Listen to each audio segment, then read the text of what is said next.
இல்லாட்டி இது ஓடி நெட்டெல்லாம் கிளியர் ஆனது கூட எப்படி ஈல்டு வருதுன்னு பார்த்துக்கிட்டு தஞ்சாவூர் மாவட்டம் ஒரத்தநாடு தாலுக்காண்ணா. இது வந்து ரேடியன் சோலாரில் போட்டிருக்கோம்ண்ணா. இது வந்து 2-3 கம்பெனியெல்லாம் போய் பார்த்தோம், விசிட் பண்ணோம். இது வந்து சந்திரகோட்டையில் போய் பார்த்தோம், அங்கே நல்லா ஓடிட்டு இருந்துச்சு. அதை பார்த்துட்டு அண்ணனை கான்டாக்ட் பண்ணோம், ரேடியன் சோலாரை பார்த்துட்டு பிடிச்சிருந்துச்சி. அப்புறமா வந்து இது பண்ணாங்க, ஒரு 5 நாள்லேயே போட்டு ரெடி பண்ணி ஓட விட்டாங்க. நல்லபடியாக ஓடிட்டு இருக்கு.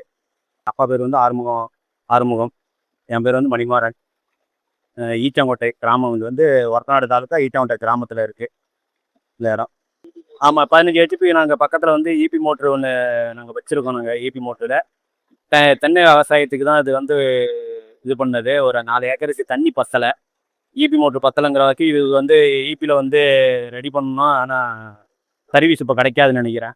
அதனால் பார்த்துட்டு சோலாருக்கு போயிட்டோம்னா நல்லா இருக்குண்ணா. அது வந்து எப்படின்னா ஈபி மோட்டரோட நீங்களே பாருங்கள் வீடியோ, வந்து அதோட இது நல்லா தான் ஓடிட்டு இருக்கு. இப்போ மணி வந்து கரெக்டாக வந்து ஒரு 11:30 மணி ஆகுது. இப்போ நல்லா ஓடிட்டு இருக்கு. காலையிலே 10:30 மணிக்கெலாம் ஸ்டார்ட் காலையில் இறக்குனாங்க, 10 மணிக்கு ஆன் பண்ணி விட்டாங்க. அதுலேருந்து ஓடிட்டு இருக்கு. இந்த ப்ரெஷர் தான் ஓடிட்டு இருக்கு. நான் 2 இடம் போய் பார்த்துருக்கேன். நீங்கள் போட்டிருந்த இடத்த நல்லா தான் பண்ணியிருக்கு.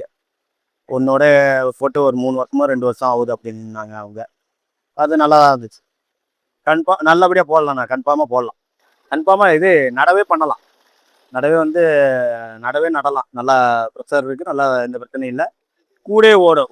ஒரு மணி நேரத்துக்கு நல்ல வயலாக இருந்து, நல்லா தண்ணி நிற்கிற வயலாக இருந்துச்சுன்னா 2 ஏக்கரே பாயும். ஒரு 1.5 மணி நேரத்தில் 2 ஏக்கரே பாயும். நல்லா ப்ரெஷர் இருக்குது.